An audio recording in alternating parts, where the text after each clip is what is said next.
In this exercise, we are going to transform a for loop into a while loop. The exercise nicely demonstrates the difference between the two loops. In the manual, a code is shown to calculate the golden ratio number. The golden ratio is calculated with the following formula. If you would repeat this formula an infinite amount of times, you will get to the golden ratio number, which is about this number. Let's take a closer look at the code to see if we understand what's going on here. N is 10 means we are doing 10 calculations. Also, the golden ratio number is defined.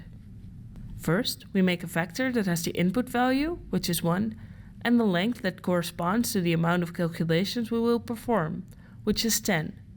Previously, I have shown that you can store numbers in a variable. However, you can also store numbers in a vector. This means that each iteration, you overwrite the next value of the vector. This way of storing variables is preferred when you still need the data from previous calculations, which is also the case in this example. The next line says for I is 2 until n. Usually we put length vector at n, but because we defined the length of the vector with n in a previous line, we can just put 2 to n. Then, why do we start at 2? The answer is on the next line. Each calculation we need to refer to the previous number. If you would start at the first number of the vector, you refer to nothing. Therefore, if we start at the second value, we can refer to the first value, which is 1. This also happens to be the value we have to start with. In the calculation, the second value is overwritten, so it can be used for the next calculation. This third number is then on its turn again overwritten by a new number, so it can be used for the next calculation. This goes on for the entire vector. Because each next value is overwritten, this means that the last value will be the final answer. We can let the script display this value. Also, by subtracting the golden ratio, we get an idea of how good the approximation is. So I have this script in MATLAB, and when we run it, we see that we indeed get an approximated golden ratio number and the difference between that number and the golden ratio number. Now, what happens if we increase the amount of iterations to 100? We see that the difference becomes smaller and the golden ratio number becomes more precise. So we now see that with more iterations, the approximation of the golden ratio number becomes better. So now let's write a script that can calculate how many iterations we need to reach a certain precision. Let's say we want a certain precision of 0.001. This means that when A is converging to a solution, the difference between the new and the old A are less than 0.001. That means that we need to keep calculating until the third digit of A doesn't change anymore. We want to keep calculating until we reach this condition, and we have no clue on how long or how many calculations this is going to take. Therefore, we use a while loop to calculate the amount of iterations. Let's draw the flow of this while loop. So, while the difference between A's is larger than 0.001, we want to keep repeating the calculation. At the end of each calculation, we have to calculate the difference between A's, and when this difference is larger than 0.001, MATLAB will keep calculating. When the difference between A's gets smaller than 0.001, MATLAB will automatically stop. So, using this flow, what do we need to change in the code? First of all, n must go, because we don't know how many calculations we need to do.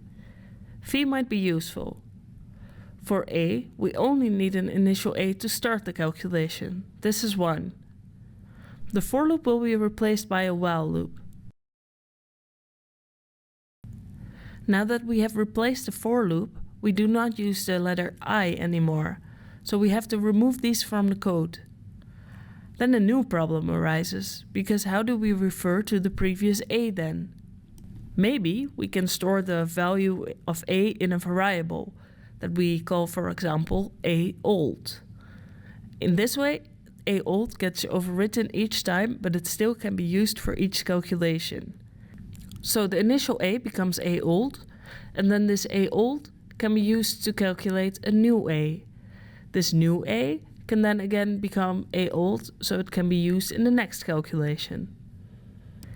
At the end of the calculation, we can then also calculate the difference between a's. Let's now go back to MATLAB and change the code.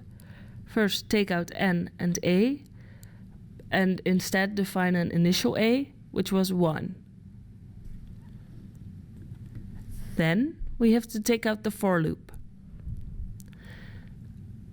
Instead of the for loop, we type a while loop. And let's say while the difference between a's, let's call it diff, is larger than 0.001. So while diff is larger, this code is going to run. And since the difference can be either positive or negative, type APS, which is for absolute. So you always have a positive difference. Then take out the i's, because we don't use them anymore, and replace the second a by a old. This a old will first be defined because it's the same as a, the input a. So now we get an a in, that becomes a old, and that a old will be used to calculate a. Then in the end, calculate the difference between a and a old, so we know whether the code should keep running or not. When this difference becomes smaller than 0.001, the code will stop. Let's also include a counter that can count how many iterations we do. So that we can just do by counter is counter plus 1. This way, each time the calculation runs, there will be 1 counted up with the counter. Now, as you see, we have 2 undefined variables, diff and counter. We've never used them before in the code, so we have to give them an initial value. Diff can just be anything larger than 0.001, so let's say 1. And the counter should start at 0. And then each calculation, 1 will be counted up with the counter. Let's also display the counter at the end of the code, so we can see how many times the code had to run before converging to a solution. Remember to use the num to string command here, because we are using strings within the display. And remove the ends. So now let's run the code and see if we get an answer. And indeed, in 9 iterations, we find a golden ratio with only a very small difference. Maybe we can increase the precision even more. And we see that now it takes 11 iterations, but a much higher precision and a much closer to the golden ratio. And we can keep increasing this precision even more and more with more zeros. And we see that each time we need more iterations, but the final answer also becomes more precise. Until finally, we find a difference of 0 at 39 iterations. So I hope the difference between a for loop and a while loop is a bit more clear now.